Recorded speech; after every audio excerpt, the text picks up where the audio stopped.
um ministro brasileiro que ao longo dos anos tem tomado muitas decisões que só favoreceram os políticos do PT e muito próximos de Lula, sobretudo naqueles processos da Lava Jato. Caótico, caro Gilmar Mendes, caótico é o Brasil. Não adianta, Alexandre de Moraes, a esposa, Lex, o escritório de advocacia, vão ficar inexistentes no mundo financeiro. Não vai ter como eles terem contas e qualquer pessoa que ajudar também, inclusive os bancos. Então Trump não quer conversa com Lula, vai descer a marreta, depois que descer a marreta, aí sim eu acho que eles vão sentar para conversar, porque aí a atmosfera já vai ser outra.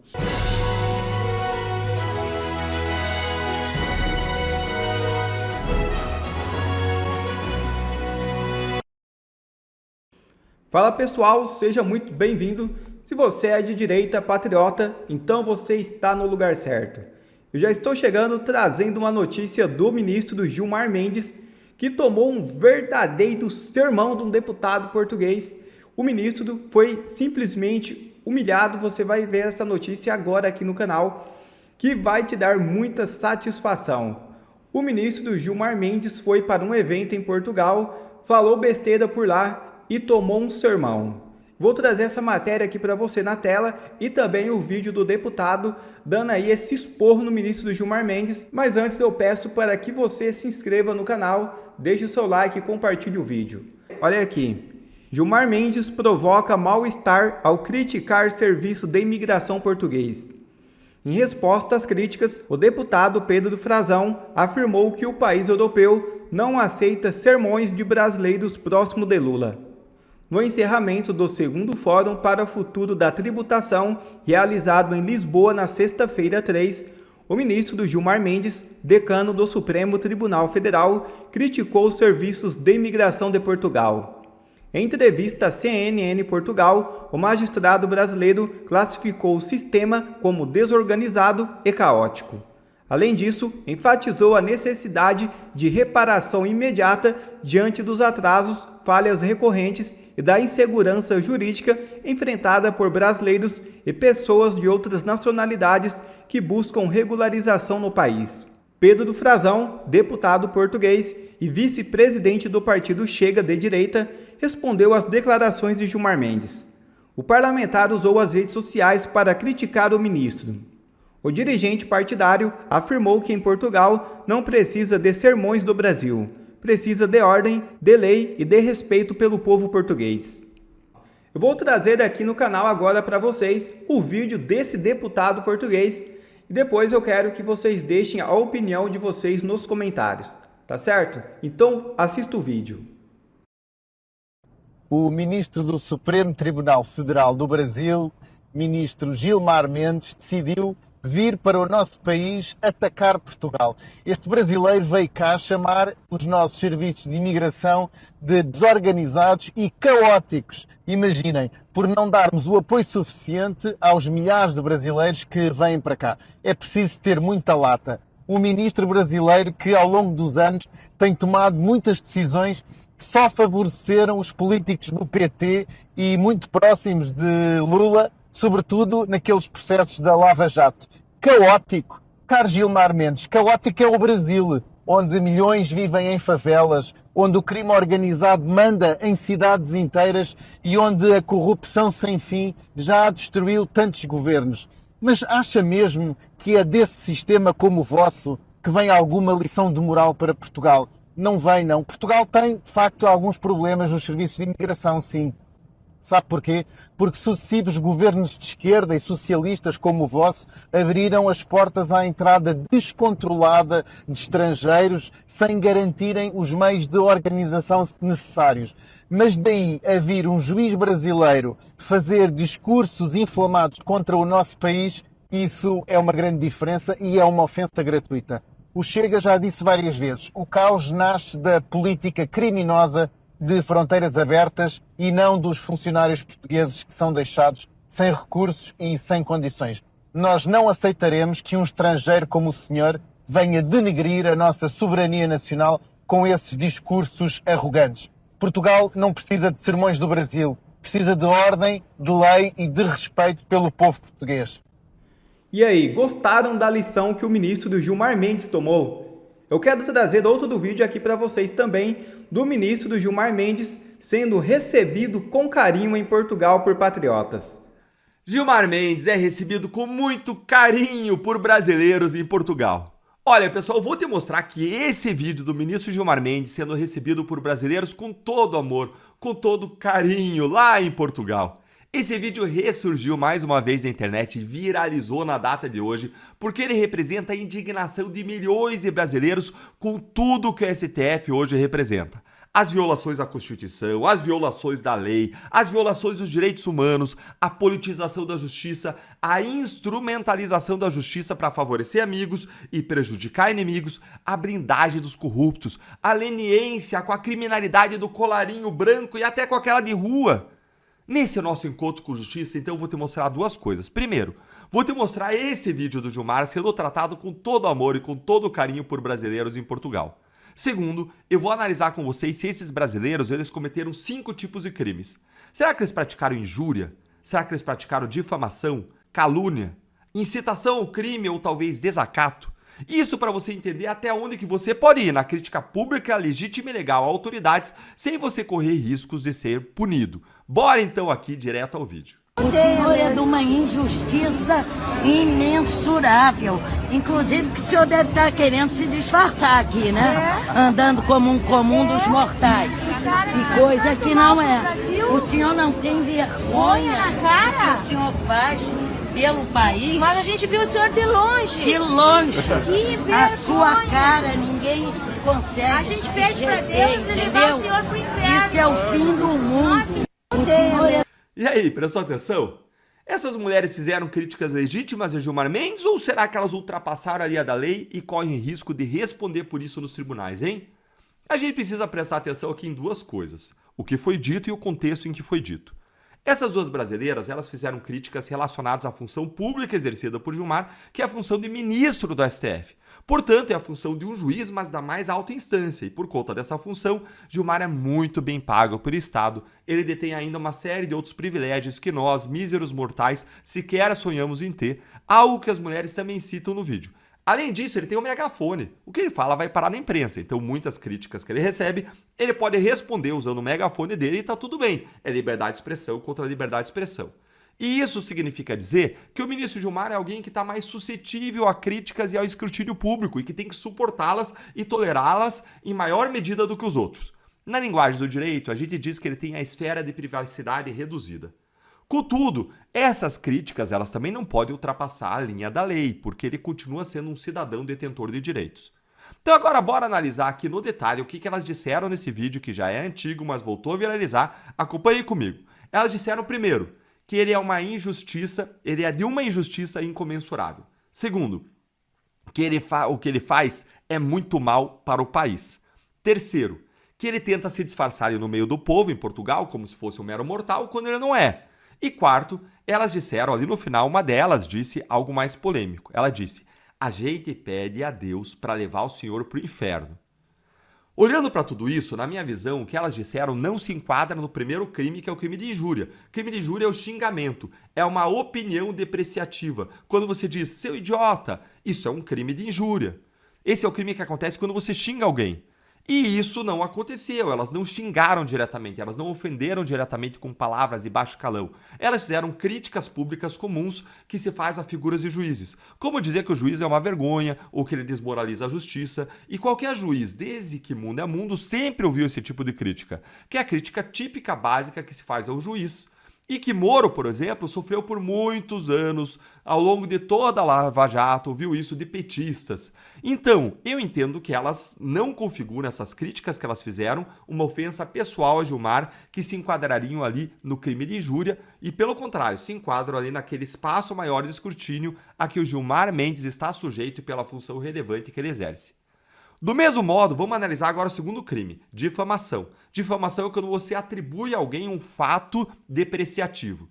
E elas não atribuíram a Gilmar nenhum fato ofensivo, como, por exemplo, trair a esposa. De modo que a gente não tem aí também esse crime de difamação. Vamos analisar o terceiro, calúnia. Será que elas imputaram um fato criminoso a Gilmar? Será, você se corrompeu no caso X, no caso Y? Não, gente, elas não fizeram isso. Elas não imputaram a Gilmar um fato criminoso e, portanto, a gente também não tem o crime de calúnia. A gente teve apenas aí críticas legítimas, embora duras e ácidas até agora, contra a atuação pública de Gilmar e a respeito de questões que são de interesse público. Isso é exatamente o que o direito à liberdade de expressão prevê e que é protegido em qualquer democracia, especialmente quando a gente está falando de críticas a altas autoridades que estão sob um escrutínio público maior. Ah, Deltan, mas e a mulher que disse que queria que Deus levasse Gilmar para o inferno? Ela não está aí incitando um crime de homicídio? Olha, esse aí é um desejo genérico que ela expressou, algo que ela quer que aconteça não durante a vida, mas no pós-vida, de acordo com a crença dela. Eu sou cristão e eu não desejo que ninguém vá para o inferno. Pelo contrário, eu quero que todos aceitem Jesus como seu Senhor e Salvador, sejam salvos, redimidos, arrependidos e mudem a postura. Mudem, deixem de ser errados e passem a ser certos. Eu quero que sejam redimidos pelo amor e pela graça de Jesus. Mas, apesar de ser uma frase forte, o que a mulher disse não contém nenhuma ameaça real à integridade física atual do ministro. Ah, Deltan, mas se ela queria dizer que quer que Deus mate o Gilmar e leve ele para o inferno? Desejar a morte de alguém pode até não ser bonito, não ser moral, mas não é crime na medida em que ela não incitou ninguém a praticar um homicídio contra o ministro Gilmar.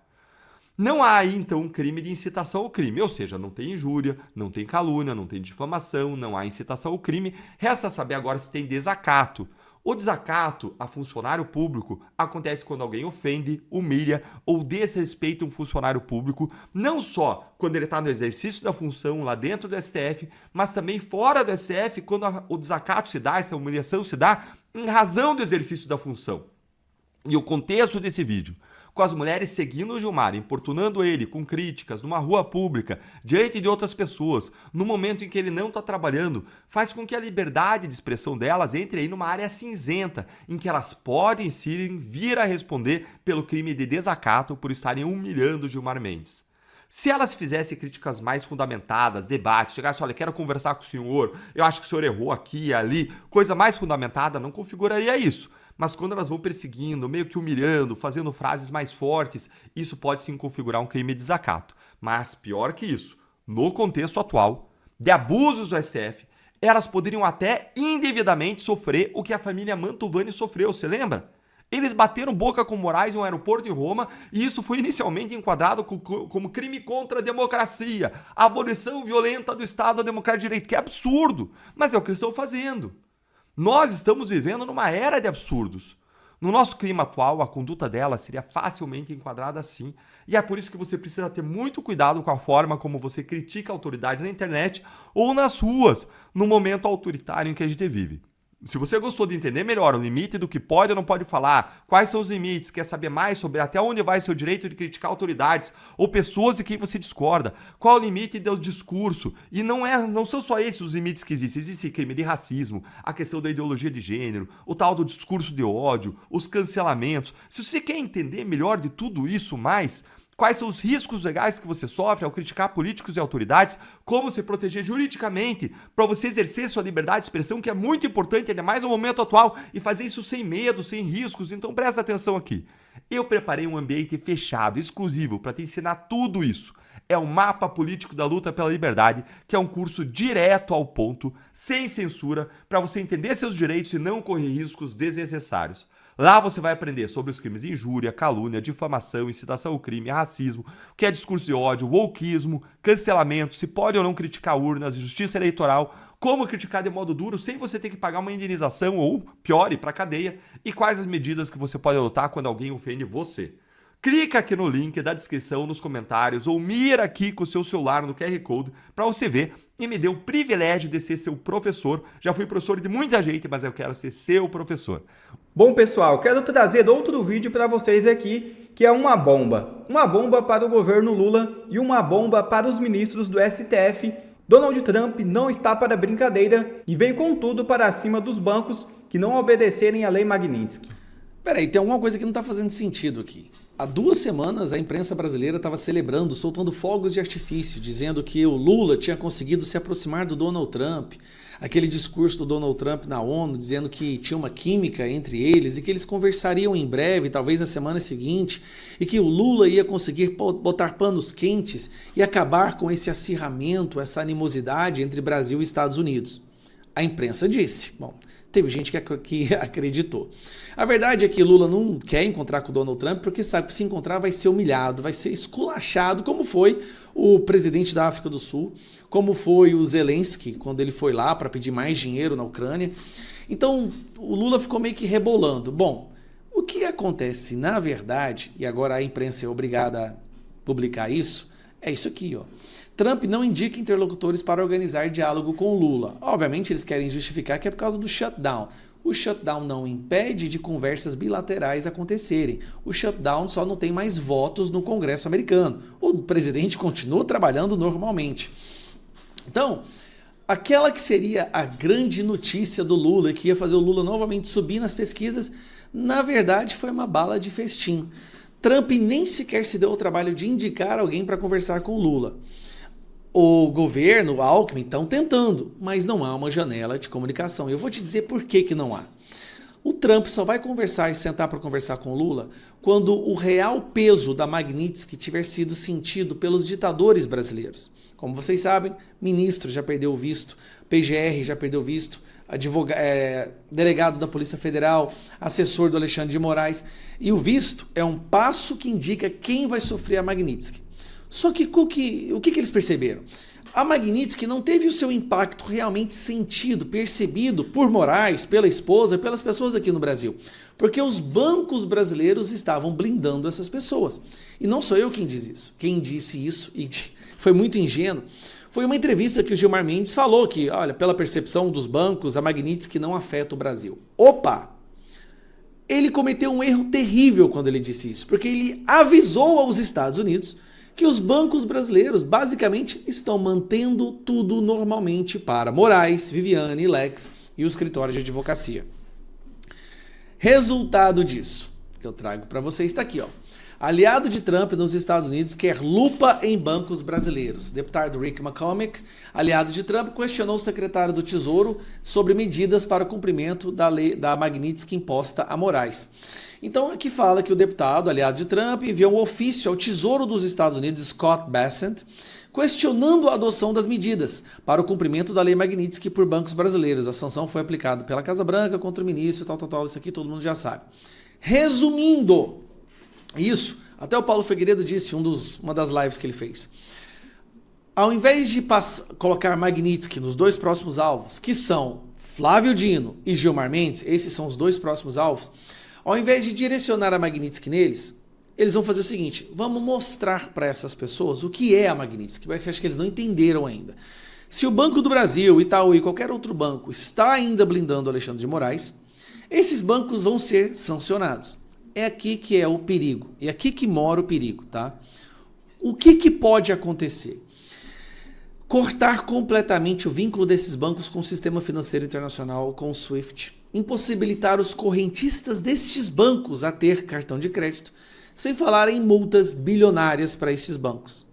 Então, se isso tudo acontecer, se eles vierem com artilharia pesada, como foi o Banco do Brasil, o banco que mais que falou à frente disso, que sugeriu ao Alexandre de Moraes pegar um cartão de crédito da Elo, então o Banco do Brasil está prestes a sofrer ou multas, ou ser desligado do sistema internacional, ou seus correntistas perderem acesso ao cartão de crédito. Agora, isso para um banco, isso é um tiro na testa, isso é o fim do banco. O banco não existe se ele não puder ter cartão de crédito, se ele não puder mandar dinheiro para fora ou receber dinheiro de fora, se ele não tem acesso ao sistema financeiro internacional, o banco deixa de existir. E ainda se vier multas bilionárias. O que é a multa? Ó, nós vamos pôr essa multa. Se você pagar a multa, nós te devolvemos. Nós liberamos o acesso ao sistema financeiro. Nós liberamos acesso ao cartão de crédito. Se vocês não pagarem a multa, não tem problema, vocês vão definhar até deixarem de existir. O Gilmar Mendes está achando que fazer uma lei no Congresso vai impedir que isso aconteça. O que o Gilmar Mendes está fazendo com os bancos? Basicamente, a lei é assim, ó. Se você seguir o que a Magnitsky fala, nós vamos te multar. Aí o banco vai ficar na situação. Se eu sigo a Magnitsky, eu sou multado no Brasil. Se eu ignoro a Magnitsky, eu sou multado por eles, deixo de existir, morro, mas levo uma multa no Brasil. Você está entendendo? Óbvio, já tentaram fazer isso em bancos na Europa e a opção sempre foi a mesma. Acatar a Magnitsky. Não adianta, não tem como fugir. Não adianta, Alexandre de Moraes, a esposa, Lex, o escritório de advocacia, não vão ficar inexistentes no mundo financeiro. Não vai ter como eles terem contas. E qualquer pessoa que ajudar também, inclusive os bancos. Então, Trump não quer conversa com Lula, vai descer a marreta. Depois que descer a marreta, aí sim eu acho que eles vão sentar para conversar, porque aí a atmosfera já vai ser outra. Então, se preparem. Eu estou sendo processado porque eu falei, olha, cuidado, os bancos vão... Então eu não vou falar, só tomem cuidado.